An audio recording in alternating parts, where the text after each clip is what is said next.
Heaven stood still, not in peace, but in pain. A kind of pain unknown to angels, foreign even to be most ancient beings who had watched creation unfold like a divine symphony. Now, that same heaven watched the unthinkable. The Son of God, the Word made flesh, was dying. Slowly, painfully, on a Roman cross. The songs had stopped. Where once there had been endless choruses echoing through eternity, there was now only silence. A silence that hurt. A silence heavy with heartbreak. The angels stood in ranks, their wings folded, their swords sheathed. Not because there was peace, but because they were under orders. Orders not to interfere. Michael, leader of the heavenly host, stood at the front. His sword, which once danced through the air in battles against darkness, now hung lifeless in his grip. His gaze never left the figure on the cross. He did not blink. He did not breathe. If obedience had a form, it was Michael. Ready, waiting, aching. Gabriel, the messenger of light, who had once delivered the news of Christ's birth to Mary, now stood frozen. He remembered the joy of that night, the brilliance of the shepherd's field. He had announced hope then, but now he could only watch it bleed. The legions of angels behind them trembled. Some clenched their fists. Others held hands in silent prayer.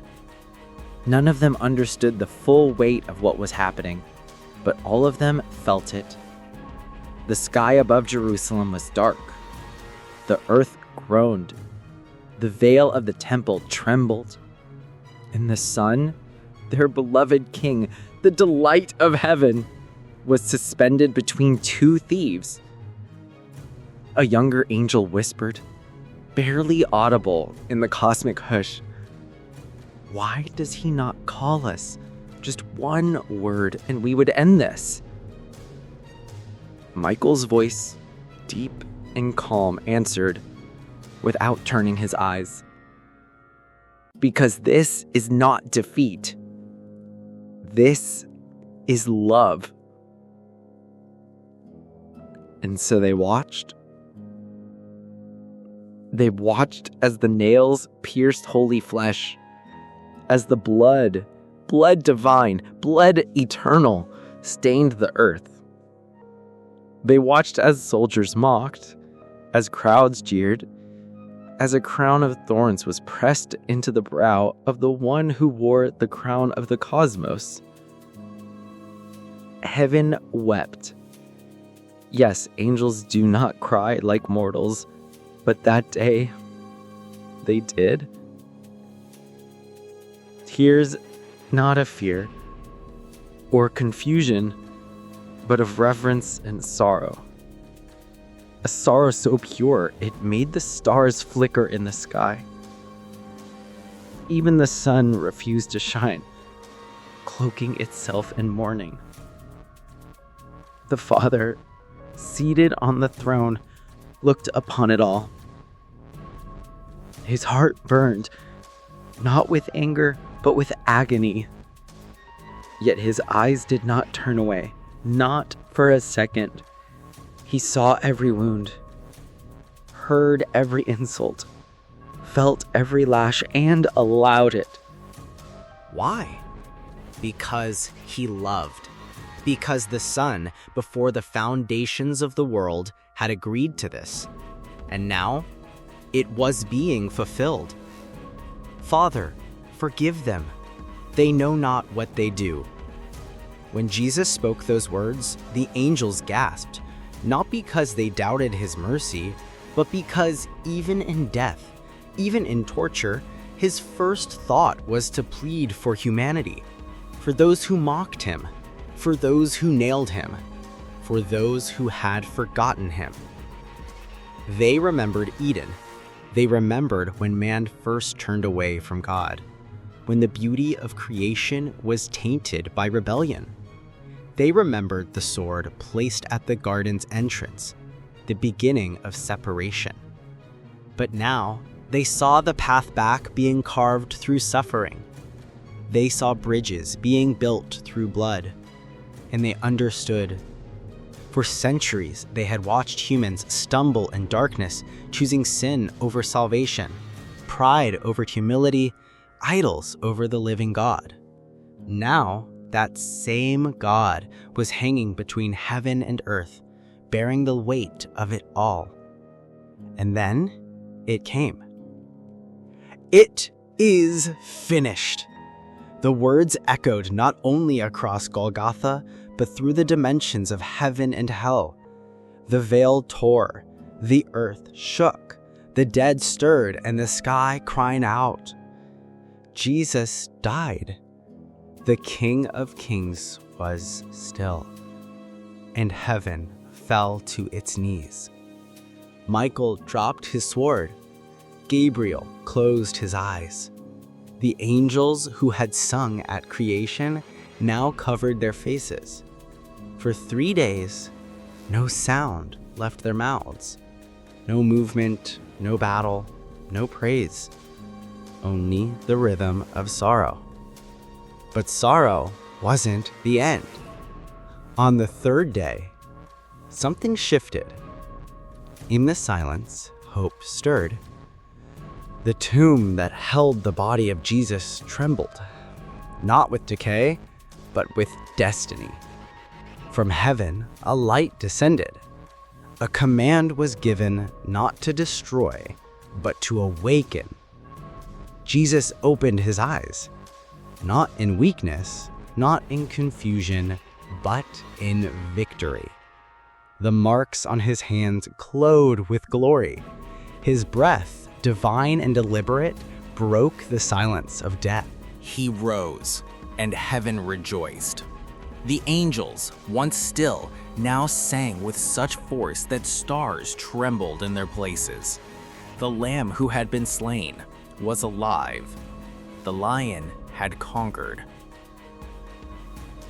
Gabriel lifted his trumpet. Michael raised his sword. But this time it was not for war, it was for worship. And the Father smiled. Jesus walked again among men. He appeared to Mary, to Peter, to Thomas. He forgave, he healed, he taught. And when he ascended back to heaven, the angels welcomed him not as one returning from battle, but as the champion who had crushed death with love. The scars remained, eternal proof not of pain, but of purpose. Each wound a testimony. I chose this for them. The angels never forgot. In the centuries that followed, they watched generations rise and fall. Kingdoms built and destroyed. Wars ignited, peace attempted. They saw faith waver, yet also grow. They saw martyrs, saints, doubters, seekers. They saw churches rise and crumble and rise again. But through it all, their eyes returned to one thing: the cross. It was their reference point, their eternal landmark. Because it was there, on that hill, on that day, that they saw the deepest mystery of the universe unfold. That God would die for man. Now, every time a soul turns to Christ, every time someone whispers his name in faith, the angels remember that day. They remember their silence, their tears, their restraint. And they sing. They sing because they saw what love truly means. They sing because they saw what the Son of God was willing to endure. They sing because he lives. And today, this story still unfolds. Heaven still watches. The angels still observe your life, not to judge, but to witness.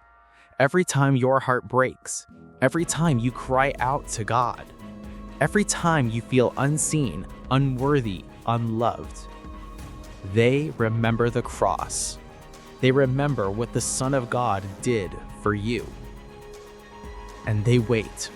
They wait to celebrate your return, to rejoice over your surrender. Because if the angels wept when he died, they sing even louder when you choose to live. So now I ask you, what will you do knowing what the angels saw? Will you live like it never happened? Or will you rise like he did?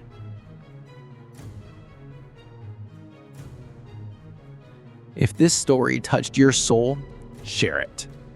Someone needs to hear this. Someone needs to know they are seen.